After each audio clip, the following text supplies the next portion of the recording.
What's up guys, Leaf right here, welcome back to the channel, and today we're going to be doing a B-roll battle between the iPhone 11 Pro Max and my trusty Sony a6400, so make sure you guys stay tuned.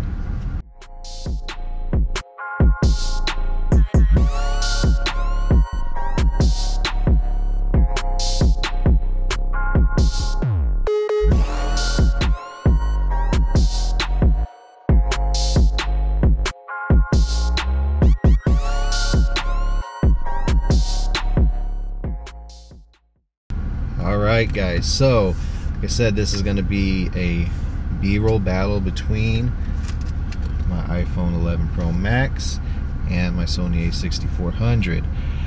Now this video might be obsolete now with just the announcing of the iPhone 11 Pro Max and its crazy camera specs that it's going to have, but you know what?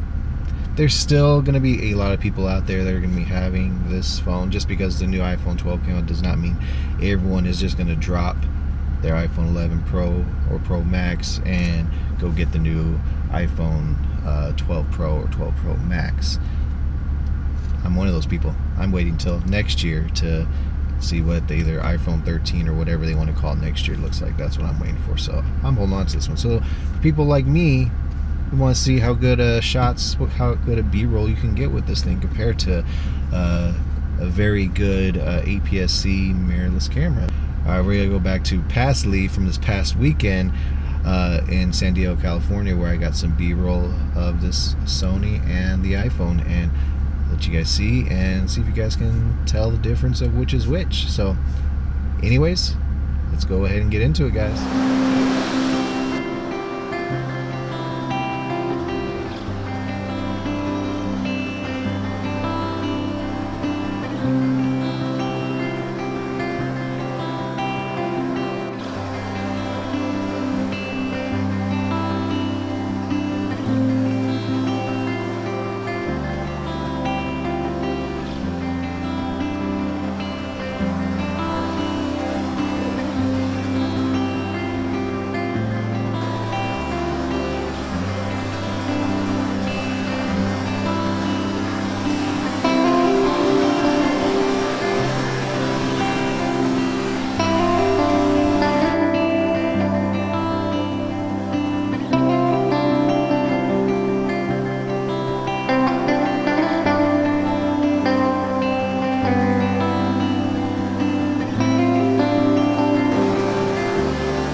What's up guys, welcome back. So that was the footage of the B-roll of the Sony a6400 and iPhone 11 Pro Max.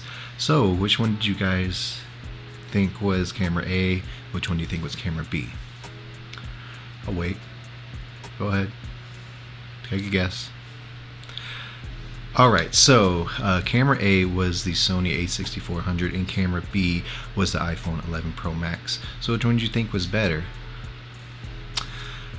Honestly, I like both of them. There was things I liked about both camera options. So I'll give you my top three.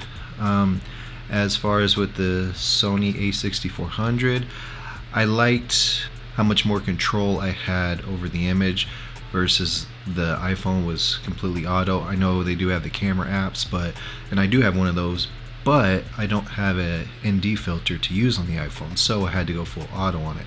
So it wasn't, you know, apples to apples comparison.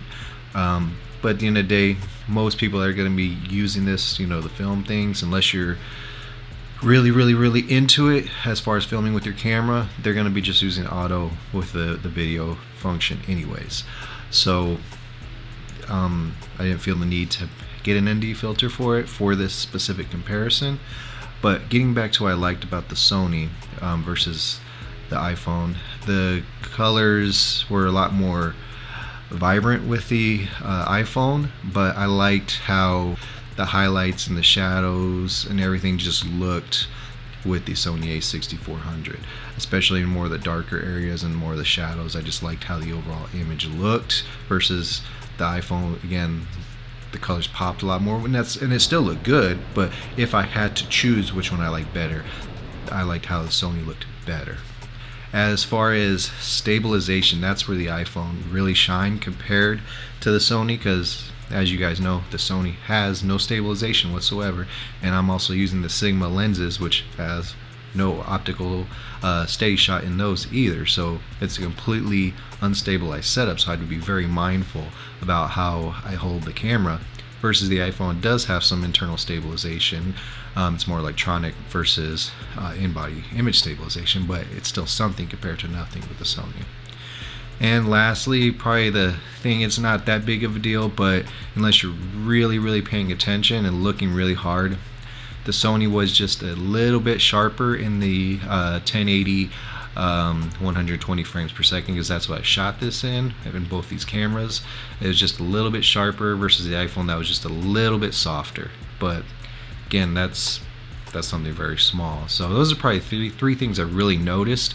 Overall, if I'm going to shoot B-roll, I'm going to pick up the Sony. That's just where I'm going to go. But I would have, if I didn't have it on me and I wanted to do some quick B-roll shots, I would have no problem using the iPhone. I feel like the quality you get out of that is amazing. And you know, if you're in the market of getting one of the new iPhones coming out, the camera systems and those are going to even be even better. So I don't know, you really got to make a decision which one you like better, I guess. But at the end of the day, I can't really, I guess, crown a winner, because to be honest, I don't think you can really go wrong with either. Again, like I said, I like the Sony just a little bit better, but it wasn't miles ahead. The only thing with the iPhone, you just have to make sure you have adequate lighting, which I did out there at the beach. I had great adequate lighting, so there was no problem. But you know, you get indoor setting, you get low light settings, the iPhone's not going to do as good as the Sony's going to do. So alright guys, well, I'm going to go ahead and wrap this video up. I hope you guys enjoyed it. I hope you guys liked it.